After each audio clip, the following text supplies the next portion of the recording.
Riftbound events are typically played in best of 3 matches, and while some decks are very strong against others, your sideboard can help you even the odds once you know what you're playing against. So today we're going to be looking through each domain and finding which cards you can tech into your deck in games 2 and 3 to give you the best chance of winning. Before we begin though, I want to take a second to thank all the new viewers and subscribers that we've received over the last few weeks. We have grown quite a bit, and I really appreciate all the kindness in the comments on the Discord and over on the Patreon as well. Genuinely, thank you so much. But enough of the sappy stuff, let's get into some sideboarding. So when you're choosing cards for your sideboard, there are a couple different philosophies. We talked about this a little bit on the Discord, and there seems to be a couple different camps here. Firstly, you can be including cards that are super specific answers that lock down popular strategies. We will talk about Thermo Beam and Noxus Saboteur shortly, but they are great examples of this. In this way, you can kind of turn your sideboard into a toolbox that can answer whatever the popular things opponents could be playing are. On the other hand, you might be playing cards that are just generally good or really flexible, or which you were able to make sure are safe by scouting your opponent's deck in the first game. As an example of this, if you know your opponent has no hard killing effects, you might be more willing to slot in expensive units like Dr. Mundo that are game enders if left unchecked, and can be killed off by simple things like Hidden Blade, which could put you pretty far behind. You could also be a bit of a sneaky sneaker, for example playing a fully mid-range Yi deck in round 1, and then siding out the full 8 cards to change the playstyle of your deck entirely, adding in 3 Auroras and 5 high-cost units. If your opponent doesn't see these kinds of things in the first game, they might not side in cards to answer them in round 2, and then in round 3 they would be left unsure of what they need to do. So with these styles of sideboarding down, we can get into the actual options.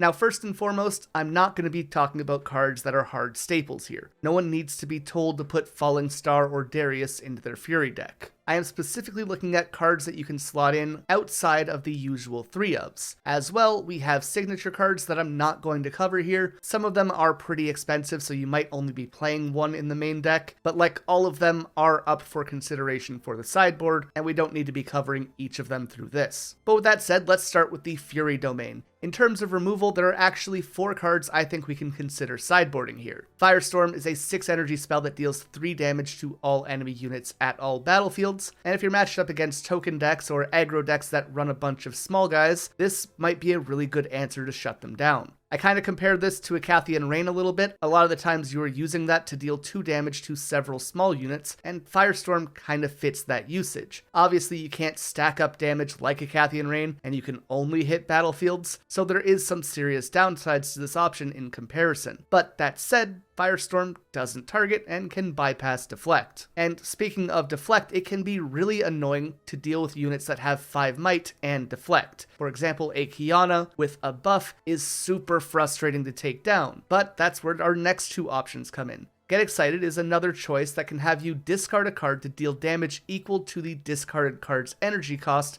to a unit at a battlefield. This allows you to drop a higher cost card from your hand as an easy solution to take down bigger Deflect units. Or you could use Shakedown. This does 6 damage to a unit at a battlefield, but your opponent can say no to it if they want you to draw 2 cards instead. It puts them in a really uncomfortable situation, and while you can't guarantee the removal, your worst case scenario here is drawing 2 for 2 energy, which is pretty solid. And of course, the best sideboard card against Dazzling Aurora is Thermo Beam, a spell that destroys all gear. If your opponent is paying the full cost for Dazzling Aurora, and then you respond with this before they can proc it, you probably just win the game on the spot. As for units, there are 3 in the Fury domain that I want to talk about. Noxus Saboteur turns off hidden cards, making it completely shut down Teemo decks almost entirely. Vayne Hunter can be a late game method of dealing with decks that try to hold multiple battlefields at once, but it's also just a decent unit in general, as it can enter ready if your opponent controls a battlefield and then swings for 5. And lastly, Brynhir Thundersong. This isn't a unit that I'm crazy about, however he does lock your opponent out of playing cards on the turn that he has played. This is great specifically against defensive hold decks like Master Yi and Ahri,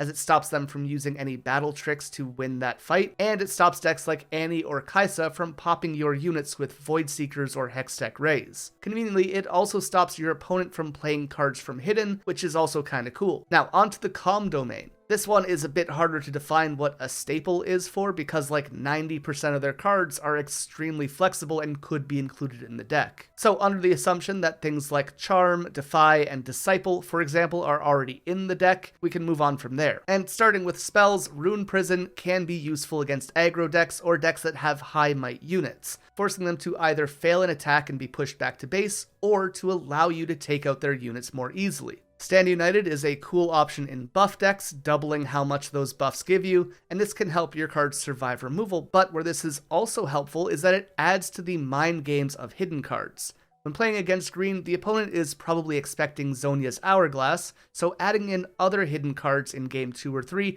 can add inherent value to make decisions more difficult for them. Similarly, you have Block, which gives a unit 3 might when defending, and Tank, which can effectively allow you to protect 2 units at a battlefield at once. Following those, we have 2 very similar cards in Windwall and Mystic Reversal. These are phenomenal for dealing with decks that have high cost spells. Oh look, Kai'Sa paid 7 energy and 3 power for Acathian Rain? Windwall simply says no. Or the absolute dream, they spend their entire turn playing Time Warp, they expect a free win, and you drop Mystic Reversal. You get the extra turn and effectively make them skip their own turn because they spent all of their resources. This is a fantastic sideboard option. Now green also has pretty cool gear that they can include in buff decks with Spirit's Refuge, which gives deflect to all of your buffed units. This is very annoying to deal with for any removal deck, and if you're buffing a lot of units or units that already have deflect, you can easily put them several turns behind in terms of energy. As for the units in green, they have some very cool ones, but most of them are hyper-specific. One option that you can consider though is Adaptatron, who kills gear when it conquers. There's also Blitzcrank, who pulls units to him on a battlefield, but those are really the only options for units that aren't consistently run in their own decks. Going into the Mind Domain, another spell-heavy color, we have a pretty similar situation to green, as almost any of their spells could be considered staples, though some of them are used slightly less often. Smokescreen or Retreat, for example, are sometimes run in lower numbers, but make great sideboard additions to keep your unit safe. Falling Comet, Singularity, and even Unchecked Power can be solid removal options, as Comet offers decent single spot removal with no power commitment, Singularity hits 2 things but does cost 2 power, and Unchecked Power is a solid option against decks that have a lot of high might targets that otherwise might be difficult to kill. Blue also has some draw options with things like Consult the Past or Progress Day. I think the former is better against decks that you might need to find some early removal against, while Progress Day is a good option if you are trying to deep draw for solutions or are dealing with a slower deck. And then there's Time Warp, because extra turns are pretty okay, I hear. As for mine's units, the big one is probably Blast Cone Fae, which is a bit of a combat trick and can be played as hidden, or Sprite Mother, which is a great card for helping you deal with aggressive decks by giving you a 3 might token that you can move right away. Their top end is also pretty solid in blue, as you can have options like Riptide Rex, which is both a unit and removal, and Dr. Mundo, who is just an insurmountable wall. Though I have seen people use Mega Mech in this spot instead, as it's a decently beefy unit with no power cost. Also, shout out to NerdBro102 in my Discord, who mentions how they use Kai'Sa Evolutionary to double dip on removal spells when they conquer. I think this card's definitely better in the sideboard than the main deck, so it's cool to see it getting played. Now that brings us to the body domain, which tends to have some decently bulky units and a bunch of combat tricks. There are a couple really great spells in this color. Sabotage lets you look at your opponent's hand and forces them to discard a non-unit. Unyielding Spirit is a great answer to blue and red decks by stopping ability and spell damage. Flurry of Blades and Cannon Barrage are okay-ish AoE spells. Challenge is a conditional removal so long as you have a decent sized unit of your own. And Primal Strength is a huge 4-cost spell that adds 7 might to a unit, which can be absolutely game-changing. Now that said, their actual units are a bit more limiting as far as the side deck goes. Realistically, the solid ones like Carnivorous Snapvine, Dead Bloom Predator, or Kriana are already in the deck, and the only other options are kind of specific. Udyr is a bit interesting as an option as he gives a lot of utility, though if you're not playing Lee Sin, I probably wouldn't bother. Anivia, on the other hand, is a kind of funny option as she deals 3 damage to all opponents at a battlefield that she attacks. But otherwise, it's really the body domain spells that you'd be side decking for, not so much their units.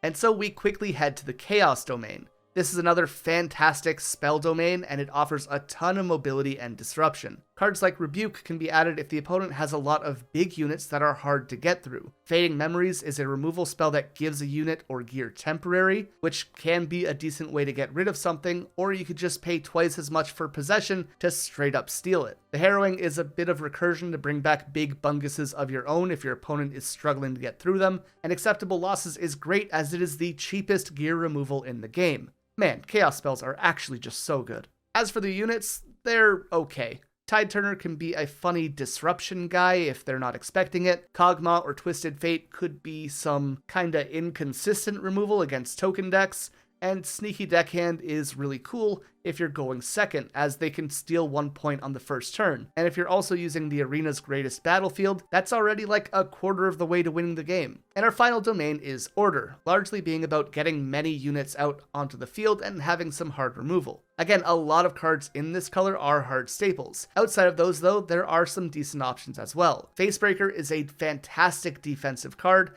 and can often negate an entire combat by stunning units from hidden. Vengeance kills a unit outright for not a lot of energy, though it does cost 2 power. And otherwise, Divine Judgment forces everyone down to having only 2 units, 2 gear, 2 runes, and 2 cards in hand. This can be a really strong removal option that effectively resets the game, but it's especially useful in decks that use very large units of their own and are established, especially if one of the gear that you're keeping is something like Dazzling Aurora that can get out of hand really quick. It's great in decks that can refill their hand or field very easily as you're in a position to reload while your opponent might struggle to do so. And as for yellow units, there are some really great sideboard options here. Shen is phenomenal as a defensive unit with reaction, shield 2, and tank, and he can really help you hold the battlefield, which your opponent might think is a shoo-in for them. Meanwhile, Leona can stun when she attacks to negate the might of your opponent's strongest unit and allow you to take over that battlefield. And Harness Dragon is just spot removal on a big body, which is pretty okay. But that is all of the relevant sideboard options for each domain,